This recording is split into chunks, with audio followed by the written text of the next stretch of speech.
6 provinces, 145 territoires, 450 tribus Tobikolo, la République démocratique du Congo, Moka, Bakoko, Batikela Biso, fidèles téléspectateurs, bonjour et bienvenue dans ce plateau spécial. Voilà, équipe Zamounene, Nasima ba caméra, tous en a placé des Menayaku, tous en a Meshak Mukendi, puis la machine, tous en a Ndeko Pacifique Kimia, équipe za grandement complet.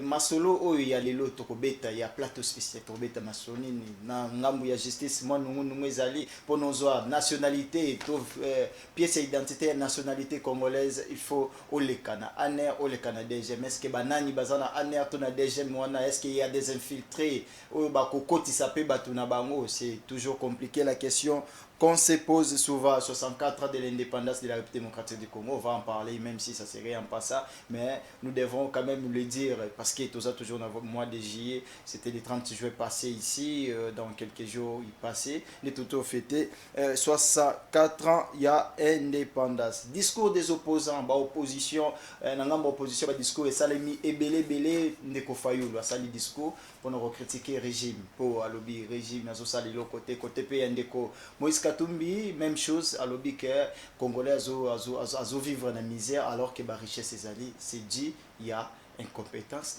ingérence, il y a Bakundi Yamboka, il y a Congo, il s'adresse directement à Félix Tshisekedi. Puis Bakou direct, ils obéissent directement opposition majorité. Nous avons ici sur notre plateau, parce que vous avez un plateau spécial, il s'agit de la République, il faut appeler les gens qu'il faut lorsqu'il s'agit des sujets à décortiquer. Il est maître avocat, il est juriste, il s'appelle maître Félix Mutombo, c'est avec lui qu'on va aborder toutes ces questions que je viens de soulever, surtout plus particulièrement des questions juridiques, mais aussi des questions politiques, parce que c'est un politique. Maître Félix Mutombo, bonjour et bienvenue dans ce plateau spécial. Bonjour M. Joël, bonjour à vous tous qui avaient eu l'occasion ou qui ont l'occasion de suivre cette émission. Nous vous saluons de là où vous vous retrouvez. Et en même temps aussi merci à vous pour l'invitation. Je vous en prie. Ce n'est pas la première fois. Nous avons eu l'honneur d'être invités plusieurs fois dans cette émission. C'est votre maison. Oui, nous sommes déjà presque fils maison. Okay. Nous revenons pour apporter un petit plus dans la connaissance de ce que nous avons et surtout à l'avantage de notre pays.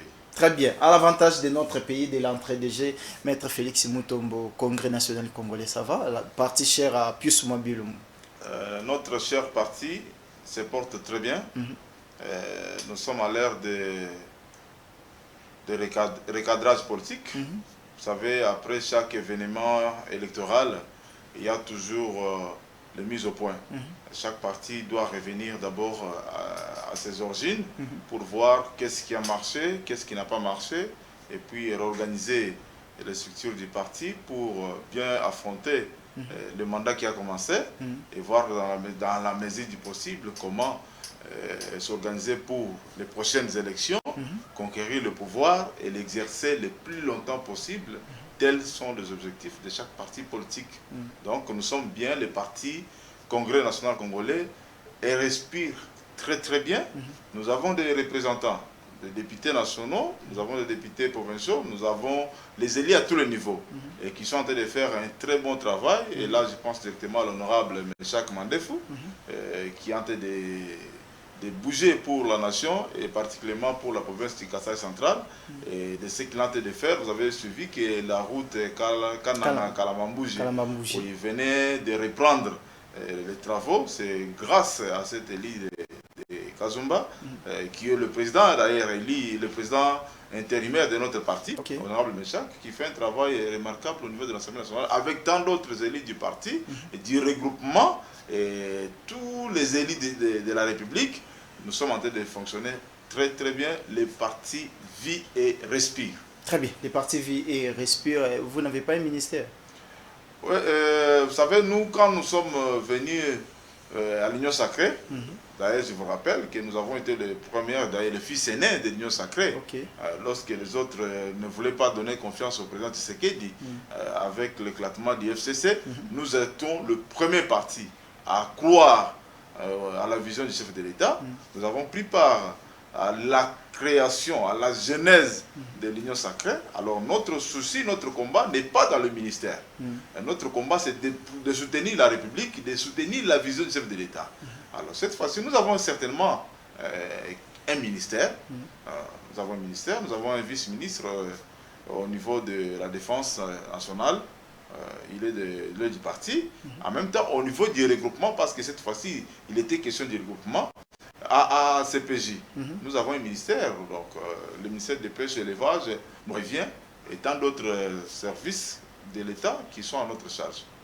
Très bien. Je rappelle aux téléspectateurs que vous êtes politique, vous êtes analyste politique aussi, cadre du CNC, Congrès national congolais. Effectivement, je suis cadre du parti et en même temps, je suis activement en politique. Très bien, activement. On va parler politique à présent. D'abord, tous Fongolana, nous, Nzungu, il y a justice. Avant, on avait dit, le président avait dit la justice est malade. Je pense que la justice est guérie avec Constant Mutamba. Bon, nous ne dirons pas que la justice est guérie, que lorsqu'on a une maladie, on ne se guérit, on ne trouve pas une guérison le même jour en fait. Il n'y a pas une guérison automatique, à moins que ce soit des miracles, comme on peut les constater dans des églises, avec les pasteurs, les prophètes, ils peuvent vous dire, vous êtes guéri, lève-toi, marche. Là, c'est juste celle qui avait la capacité de le faire. Mais pour la nation, il y a des choses qu'il faut améliorer. Il y a des choses qu'il faut entreprendre de manière progressive et aller résoudre les problèmes de la population et résoudre les problèmes du pays jusqu'à atteindre une justice souhaitée par tout le monde. Je suis moi-même du domaine de la justice, je suis avocat, on m'avait présenté. Donc, lorsque nous voyons bien l'état de la justice de notre pays, nous ne pouvons pas d'emblée dire qu'elle est totalement guérie. Mais nous pensons qu'avec les bonnes initiatives, avec les bonnes idées que le ministre de la Justice est en train de mettre en place, nous pouvons arriver. Mais cela n'est pas seulement l'apanage du ministre de la Justice, c'est l'apanage de tout Congolais, de tout acteur dans le secteur de la justice. Ça relève et ça demande beaucoup plus de la conscience. Parce qu'il peut y avoir même des mécanismes, il peut y avoir même un ministre qui ferait, je ne sais pas, n'importe quel acte pour booster les gens à travailler, pousser les gens à travailler, mais si la conscience n'en suit pas, ça ne sera pas une réussite au fait. Donc la question qui est dit, c'est une question qui demande la conscience collective. Donc tout acteur dans le domaine de la justice, c'est-à-dire on parle des magistrats, on parle des avocats, on parle de justiciables, toutes ces personnes qui participent dans le domaine de la justice doivent prendre conscience que c'est notre nation et que notre nation ne peut bien évoluer que si la justice est forte. Si on a une bonne justice, croyez-moi, le pays va se développer. Alors c'est une question de conscience. Le ministre fait sa part, c'est déjà une bonne chose, encourager. Les autres acteurs doivent également faire leur part. Notamment, je parle des juges, des magistrats, je parle des avocats, et je parle aussi de tout Congolais, parce que la justice existe parce qu'il y a des Congolais. Si les Congolais n'existaient pas, on ne parlait pas de la justice. Donc c'est un organe régulateur de la société, il doit être très compétitif, mais en même temps, tout le monde doit y participer. Tout le monde doit y participer. De la part du ministre de la Justice, il fait déjà un grand pas. Il avait visité la prison de Makala. Et puis, actuellement, sur le plan actualité, le ministre de la Justice décide que pour avoir la nationalité, la carte d'identité des nationalités congolaises, il faut passer par la DGN et puis il faut passer par l'ANER. Oui. Vous êtes d'avis avec le ministre de la Justice? Oui, mais d'emblée, il faudra d'abord éclaircir. Parce qu'il faut apporter la lumière dans l'opinion. Nous sommes dans le domaine civil. C'est le domaine d'état civil. Tout ce qui a trait à la personne. La naissance d'une personne, les constats de la naissance et la confirmation de l'appartenance d'une personne à une nation. Alors, ça ne commence pas seulement au niveau de la certification. Parce qu'au niveau du ministère, là où nous sommes dans la certification. C'est pourquoi on parle du certificat de nationalité. Là, nous sommes au ministère de la Justice. Au ministère de la Justice. Donc, nous sommes déjà à l'étape de certification. Mais on n'est pas congolais à l'étape de certification. On est congolais par la naissance, c'est-à-dire le fait de naître d'un père ou d'une mère congolaise. Donc, l'un des parents est congolais. Vous êtes déjà congolais. Vous êtes congolais. Et ça se constate quand? C'est à la naissance. Il y a ce qu'on appelle attestation de naissance. Il est établi par un médecin. Le médecin vous établit cet acte-là. C'est un enfant qui vient de naître. Ça ne provient pas. Il y a une collaboration entre l'hôpital et la commune. Oui. La maison communale. Tout à fait. Donc, d'abord, c'est l'hôpital. C'est le médecin qui atteste que dans notre pays, dans notre centre, dans notre hôpital, vient de naître un enfant dont les parents ont attribué un nom qui s'appellerait X. Le médecin constate la naissance. Alors, lorsque l'enfant est constaté, parce que la naissance, il peut s'agir de n'importe quelle nationalité. Même un étranger peut être au Congo et être né au Congo. Une mère chinoise peut donner naissance au Congo. Mais le médecin congolais doit constater la naissance de cet enfant. Cela ne donne pas directement à cet enfant la nationalité congolaise. Maintenant, vous devez aller auprès de l'autorité civile. C'est à la commune généralement.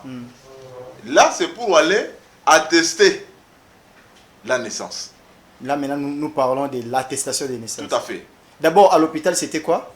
C'est que le médecin établit la lettre. Le médecin a attesté la naissance. Il a attesté, oui. Et l'autorité civile constate. Ok.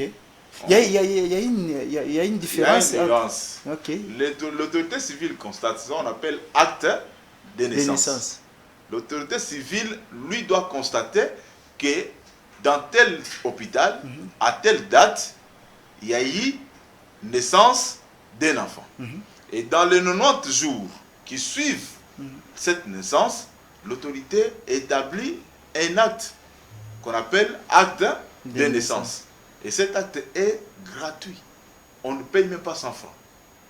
Lui constate qu'il y a eu naissance d'un enfant. Et cet enfant est de telle nationalité. Il peut être congolais, il peut être d'autres nationalités. Mais au moins, il est constaté qu'il y a eu naissance d'un enfant établi dans un acte de l'état civil.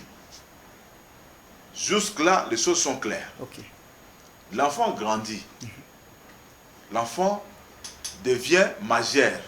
Il cesse d'être enfant. Il devient adulte. À cette époque-là où l'enfant devient adulte, l'État congolais doit maintenant certifier. Il doit certifier la nationalité de cet enfant. C'est à ce moment que cet acte-là de certification ne s'opère pas ailleurs qu'auprès du ministre ayant la justice dans ses attributions. C'est comme ça que vous avez le certificat de nationalité. Vous établi par le ministre de la Justice. Alors, quel est son rôle? Parce que beaucoup pensent que c'est un acte simple. Le certificat de nationalité dépasse d'ailleurs tout autre acte. En matière d'attribution ou de constat de nationalité. Ça dépasse. Vous pouvez détenir la carte d'électeur, ça ne représente absolument rien. Écoutez, maître Félix, sa matière c'est très important. Olobi pona kobotama ya mwana. Oui. J'aimerais expliquer en lingala. Mwana botami, mais tia pesi mukanda nini. Ti akoma na niveau ya kozwa nationalité congolaise. Vous venez d'évoquer ça en français. Oui. Lobango sko na lingala po ba Congo mal ba comprendre makambo parce que c'est de l'original de la matière en fait. Na lingi ke ba congolais ba comprendre matière wana. Poto comme na niveau yo ndeko constant mutamba ministre justice à lobby que nationalité, il faut elekana aner elekana DG. D'abord moi na botami, à vous la parole. Merci beaucoup. Na bande gonyo so la dabiso. Makambo ndeko ministre a chose la décision. Avant to komana il faut ba congolais ba yeba pona ni to komaka na niveau wana. Très bien. Niveau ya ministre to komaka na niveau ya koza mukando ba bengaka certificat de nationalité. De nationalité. Certificat de nationalité, le but est que le ministre a pris son malmont nationalité. Le ministre doit certifier que vous êtes congolais. Mais avant, le ministre a comme une étape pour certifier que vous êtes congolais et ben na robotama. Na robotama ceux qui mutu abotami na mabele ya Congo. Ezali na kasa ba pesaka na l'hôpital wana. Ba benga kango attestation de naissance. attestation de naissance ezali munganga nde akosa mukanda na ye pona ko attester que na mboka oyo na jour boy na hôpital le songolo pakala mwana moko ati ko botama. Très bien. Na kombo ya X personnes. Mais munganga ko déterminer te mwana wana azali ya nationalité nini. OK. À cause de la Congolais, à cause de la Mopaya, il suffit que maman na ye 9 mois na ye azeme kokeli na Congo et koki na Mbushimai na Kabeka Mwanga wapi mama kei kobota. Mwana wana bakopesa ye attestation de naissance. Et puis si mbala moko kozala Congolais te, pour kozala Congolais za na ba critères rebelle. Mwana wana il faut la bota mi na Congolais, soit ya tata, soit ya maman. De okaka lisolo er moko balobi ya de père et de mère et bindaka makelele. Ah ouais. Alors, ce que botami na ba congolais on a mis balé, soit tata, soit maman, soit bango nyos mi balé, ba congolais. Bo kende sikoyo et pas mbula matadi. O ba bengaka commune na état civil. Kuna ezali po papa, c'est-à-dire l'état. État civil wana.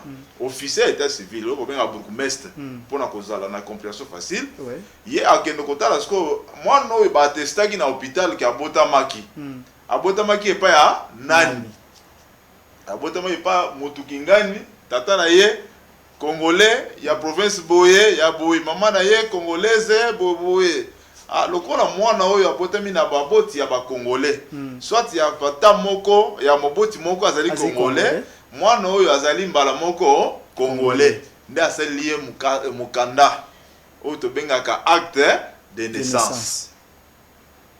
Na jour wana déjà mwana wana akomi congolais. Akomi kotambola siko na mukanda ya kikongolais. Mukanda nango siko atambola nango po na âge na ya ko kozwa pièce d'identité mususu te. Azaka na acte de naissance po azali mineur. Akozalaka na acte de naissance na ye wana ti akokisa 18 ans. Tango akomi na 18 ans na ye, il faut azwa mikanda mususu. Il faut siko mbula matadi ya mboka et certifier que mwana oyo azali congolais. Nde bakendaka siko ko solliciter mukanda et pas ya ministre ya justice. Pour appeler ça y est certificat de nationalité. Pour se dire mobimba yango wana. Ezali pe na biloko mike na kati wana. Okozala pe obosana ki na 90 jours tant mwana na yo abotami, OK ko salisa te. 90 jours eleki, ozali susu na droit ko kende susu te kozwa. Po ba kopesa mbala moko te. Wana ko senga soko kende na ba juge.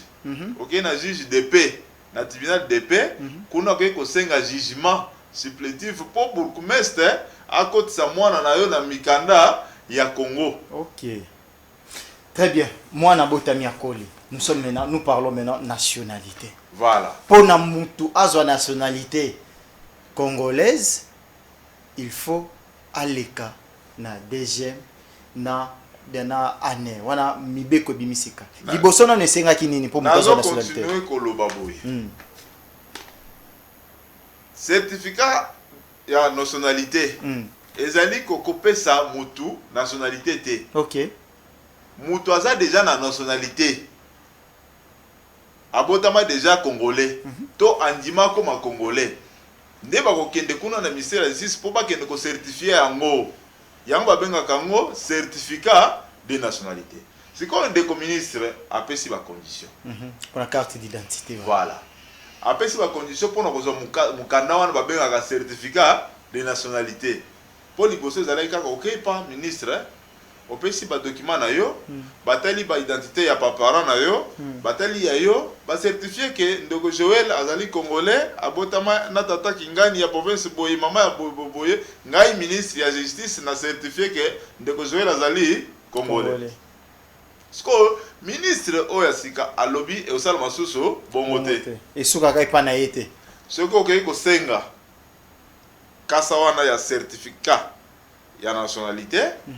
Ndeko ministre alobi il faut le canal na approbation ya batu ya ANR, c'est-à-dire batu ya service ya renseignement na batu ya DGM, direction générale des migrations. Biso de lobi boy ezali mabete ya mbala liboso makamba boye salama décision ezali mabete pour nini tozali ko renforcer nationalité na biso. Tozolinga to éviter moi ba infiltration tozo lingate bato belé janado nationalité na biso eza trop jaloux po ya biso ezalaka ya biso moko okoki jamais kozala congolais en même temps nationalité mosusu ya biso ezalaka double nationalité ya biso ezalaka na jalousie kosakana te mais au moins ba ndeko mosusu ti awa na ba institution aza congolais aza belge aza congolais aza français tandis que mibeko ya biso loi ya biso si nationalité epekisi yango. OK. Alors mutu mususu avana na bino nzoka ndaza na belge nzoka ndaza na ye rwandais natama likamuto arrestation mo boy comme un sujet belge alors que tozaki nzoka ndaza na ye burundais boye bipe pa na bango bomona pe batata na ye mama na ye bofanda kana ye pe akoza la pe député ministre jour kaka koyinda boye un sujet belge. Oh non aza français. Alors pour éviter ba mécanisme wana ba voie de sortie ba voie d'entrée ndeko ministre azo makanisi ya bien mais place to monique ezali vraiment na bien te isa place ni ezali décision ya bien mais ezali précipité. OK. Précipité pour la nini fichier national ya ba congolais et ba ninante soki tozaki na fichier national c'est-à-dire recensement ici salemi toyebi ba congolais nombre tozali okoki siko kolobaki avant to pesa yo certificat to tuna nano aner est-ce que mutu oyo na ba renseignement azali congolais ou pas aner quoi de oui totali awa na document totali awa na ba registre na biso mutu wana azali congolais bo pesa ye mukanda totali awa na sortie na ye tango akendaka libanda mboka alekaka na deuxième deuxième etalaka kaka congolais abimi congolais azongi mais awa tozomona neti mutu abima déjà na mukanda ya belge abima déjà na mukanda ba rwandais abima déjà na mukanda ya pays songolo pakala te bopesa ete po awa totalaka soki azobima abimaka na carte mosusu abimaka na passeport mosusu deuxième informé. Mais awa tozana na problème ya identification ba congolais ndenge toza boy toyebani te toyebani kana bilongi mais na ba mikanda toyebani nanu te toyebi te ba congolais baza combien siko bato ya aner bakopesa information nini na ndeko nanga otika beka mwanga aya aza na posa certificat de nationalité des aner bakopesa information nini botamaka combien par jour tokufa combien par jour. Maître Félix soulevé pour moi est vraiment important lobby identification ya ba congolais tout le monde qui ONIP à ça qu'il y a premier exemplaire il y a carte naïe d'identité au fakia livré j'espère il y a président de la République. Oui mon déjà. Est-ce qu'on n'y pas kokate ako banda na mté na renseignement na identification à dire parce que nan a identifié directement à sali à ça qui déjà carte ça qu'on identifie ça même aller au ministre de la justice parce que bon bizarre to lobi que décision na ezali mabete mais décision na ezali précipité eza décision moko quoi que zo masoki nanu to yebani que toza combien. OK.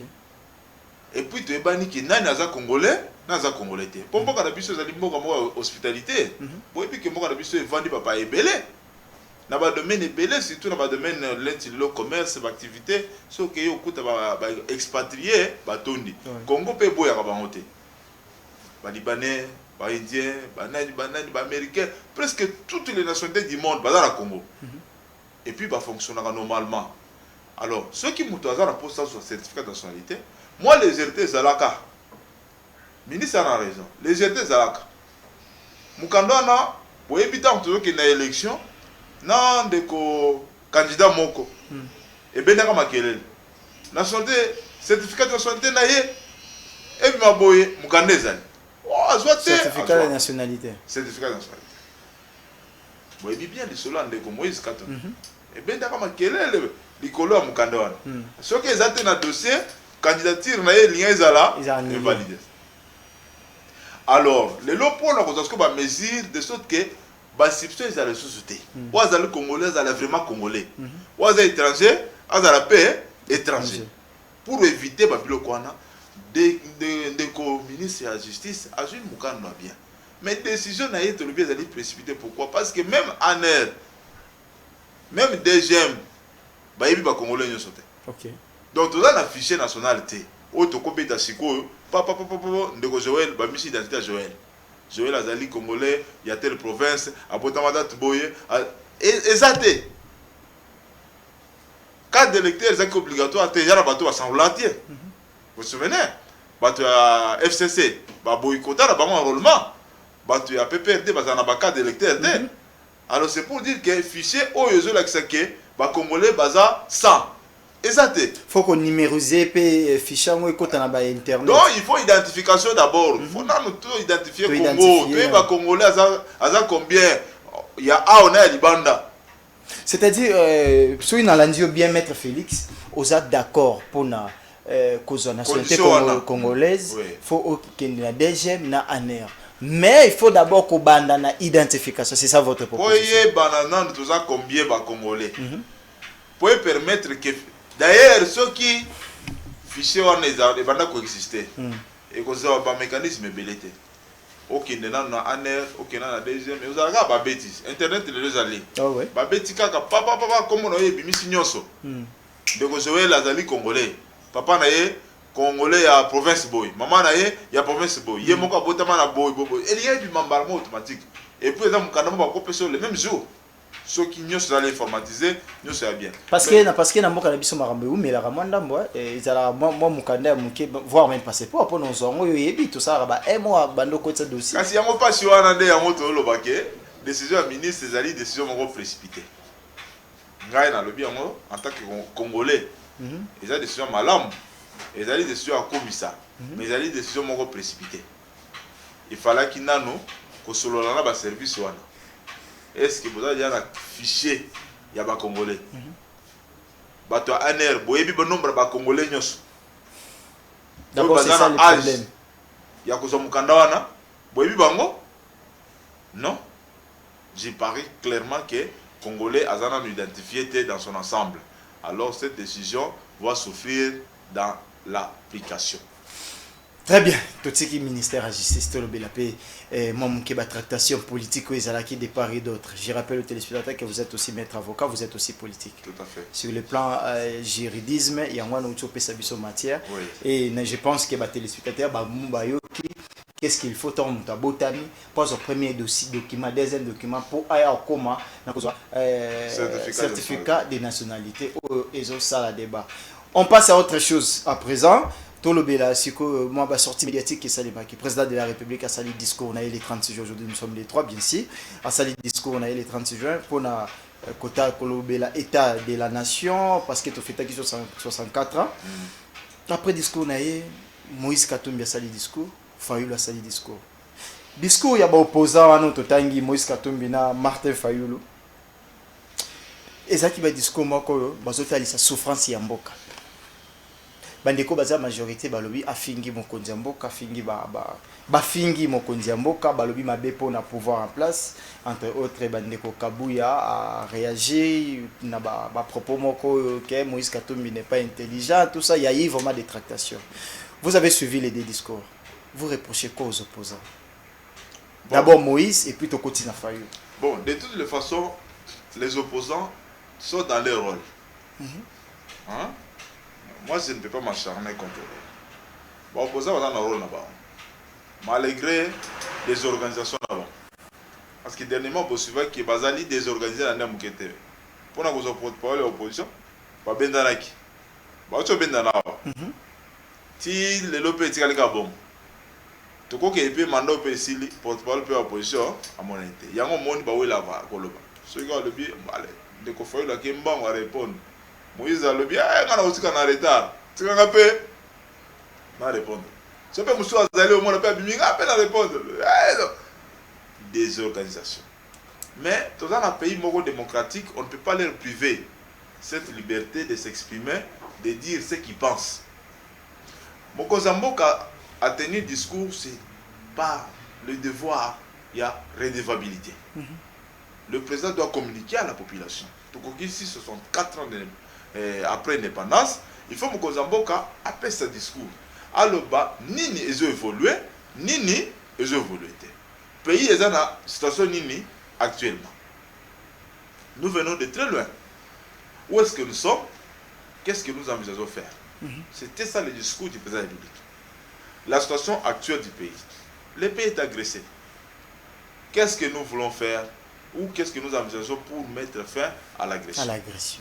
Nous avons suivi le président de la République dans son discours. Rappelez ce qu'il a toujours dit, que nous sommes agressés par tel pays. Et d'ailleurs, cette fois-ci, Ake Moussika pour dire d'ailleurs que même la soi-disant communauté internationale, parce qu'il y en a qui sont derrière, va agresser la RDC. Alors, lorsque les opposants réagissent, Nandé Amabete, sans tenir compte, il y a une réplique, il y a honorable Augustin Kabouya. Mais en tout cas, moi je n'ai rien retenu de nouveau à Moïse Katumbi, par exemple.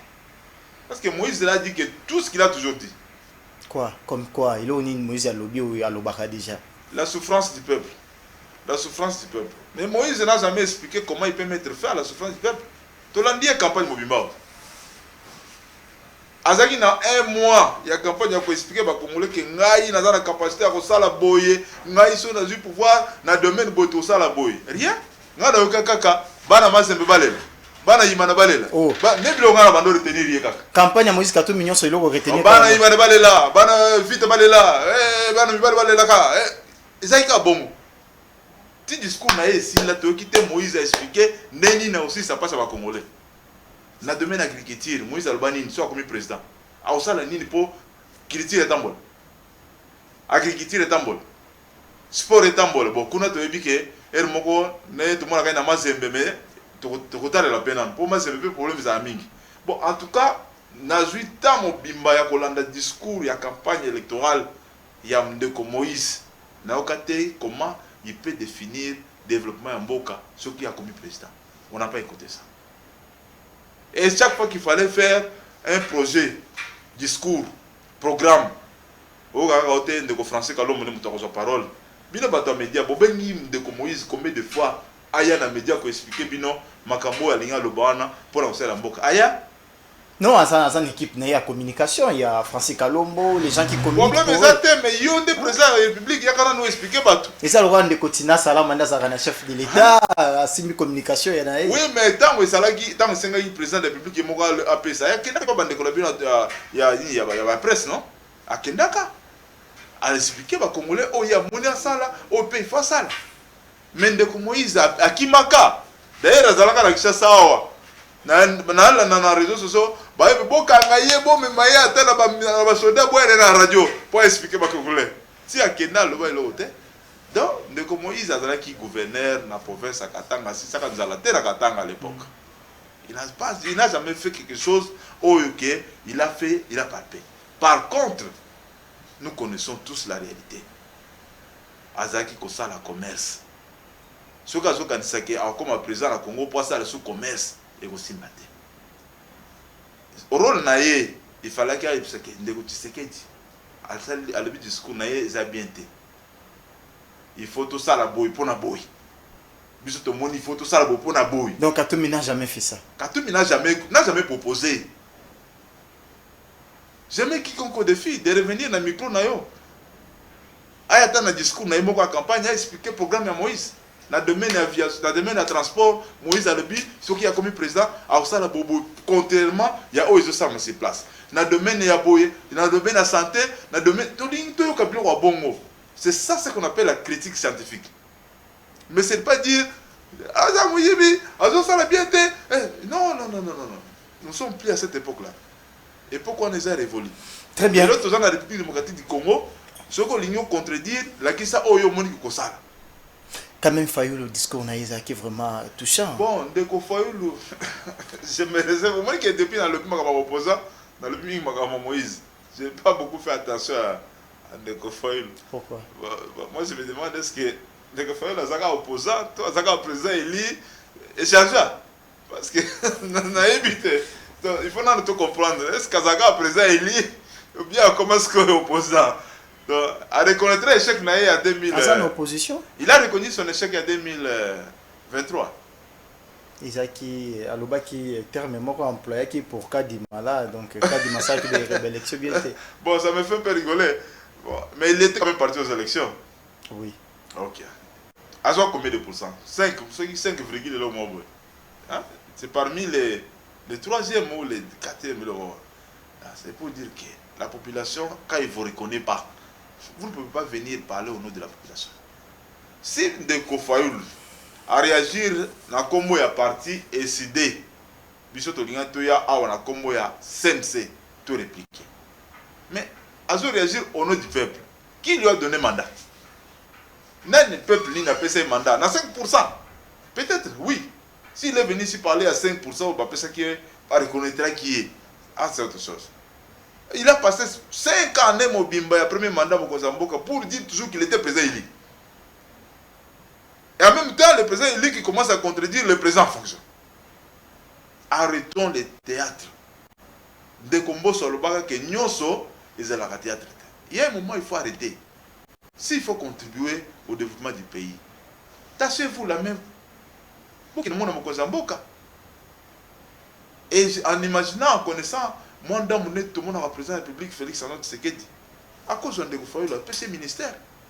Fayoul a travaillé dans Tshisekedi, mais il y a Zanani pas travaillé dans il y a Zanani. Fayoul a mis bien un président Eli. Bon, ce qu'on a président Eli, ça a discours à opposant. Il y a une contradiction entre un président qui se dit être président Eli et en même temps, il s'est fait opposant. Fayoul Baïba pouvoir en 2016, c'est loin. Oui, 2016. Totika. C'est le même Fayoul qui avait commencé pour dire qu'il était marionnette, Félix était marionnette, Félix était ceci. Mais c'est le même Fayoul qui vous dit encore, Félix est un dictateur. Est-ce que vous pouvez croire à une telle personne? Les marionnettes sont devenues dictateurs. Ça a changé quand? Ça a changé quand? Mon colonie n'est bon pour marionnette comme un dictateur.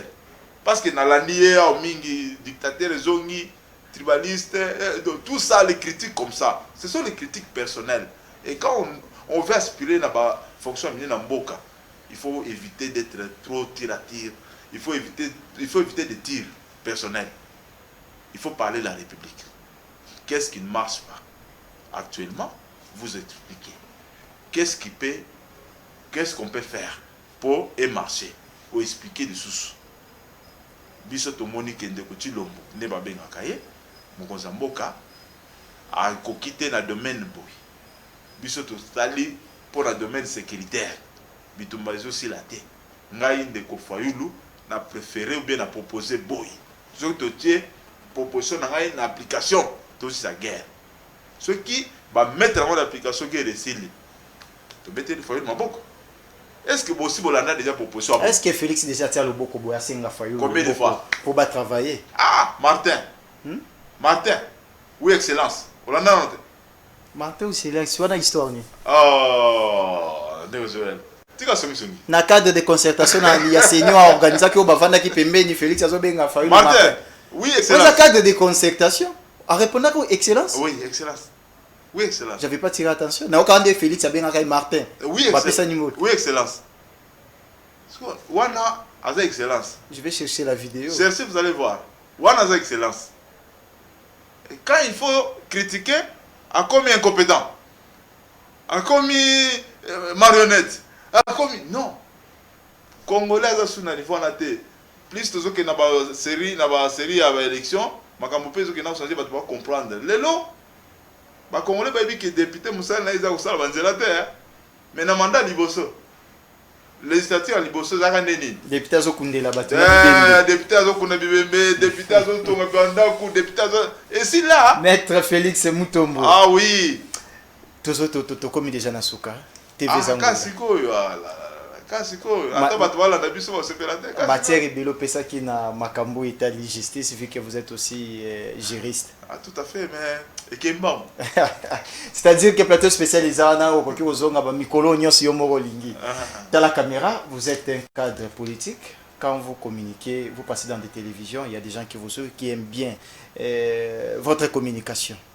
Et ça va comme communication na synthèse ya makambo stolobelia et monsieur Sil. En tout cas, merci de l'opportunité, merci de l'invitation, merci de l'union, c'est basé au cas où on a biso. C'est pas des temps perdus au fait. Quand nous avons l'occasion de les caboyer, c'est pour apporter quelque chose. Alors, si sur le plan politique, les uns, tout comme les autres, se sont sentis lésés dans nos propos. Tous pardon. Mais c'est juste pour éclairer l'opinion de Toya Kolobela Makamusus Awa. Alors, nous portons des critiques et des contre-attaques sur le plan politique. Sur le plan scientifique, nous venons apporter notre petite contribution. Nous venons apporter notre petite connaissance. Na Oyo, ils allaient peut-être éclairer na niveau ya petit peuple. Bon, bah, yebi, merci. Bon, bah, yebi, kolekabiso, merci, pe bako bakisape. Parce que, ils ont un intérêt à la population. Mais, ceux qui ont awa, bêtement résumé, ils allaient makambuter nationalité. Nationalité congolaise, ils allaient terrain mounene. Bala qui cito ba professeur à l'université, ba comment ba livre na ba livre. OK. Toko bandango le lot aussi ça on le loté. Mais ouais à retenir, ils allaient que congolais, ils allaient muto a botami na tata, to na maman congolais. Wana première condition. Mais plus tard, on peut causer la nationalité, c'est-à-dire qu'on a la peur aux étrangers, on commis peu congolais. Ba procédure pe ezalaka ngongeza muke moyen to pesa ba explication nyonso si place zate ba procédure pe ezali nini angolais akokoma congolais ezali pe et puis na ba nini akoko sala nini akoko fonctionner nango ba limite na ezali nini ba limite eza wapi nyonso wana ezali mais ceux qui ont commis congolais ndeko ministre il faut certifier yo ndeko ministre il faut certifier yo na mukando ba bengi certificat de nationalité kuna nde ndeko ministre alobi tout pour na kozo yango il faut pas les canaux na ANR ba les canaux DGM direction générale de migration pour batala ceux qui osali mutu oyo ba ko certifier que osali congolais. Alors biso to lebi que ezali décision malamu to sepeli nango mais seulement ezali moins précipité parce que fichier national et nano te congolais dans la l'équipe d'identification te il faut passer le recensement tu es baba congolais tous à combien et là non facile parce que na kalezalaka si on couper les motu kura na cimetière dans besoin que notika bibembe ba que kunda bosse na certificat d'inhumation très important. Merci beaucoup. Merci beaucoup. Matière est belé. Tu es combien va confier journal le lot, c'est-à-dire va condamner la mardi, mercredi, combien va botami le lot. Combien peut ba yé na Congo, combien peut ba bimi la journée. Merci beaucoup maître Félix Mutombo. Je rappelle que vous êtes juriste et puis cadre il y a Congrès national congolais. Oh, il y a parti cher, il y a plus mobile. Excellence, honorable patriarche. Merci beaucoup. Je dis un grand merci à celui qu'on appelle John Kiwai Kikanda et puis je dis un grand merci à mon directeur des programmes bien-aimé Bondé de BH. Quant à moi, je vous dis au revoir dans nos prochaines éditions plateau spécial. Merci beaucoup.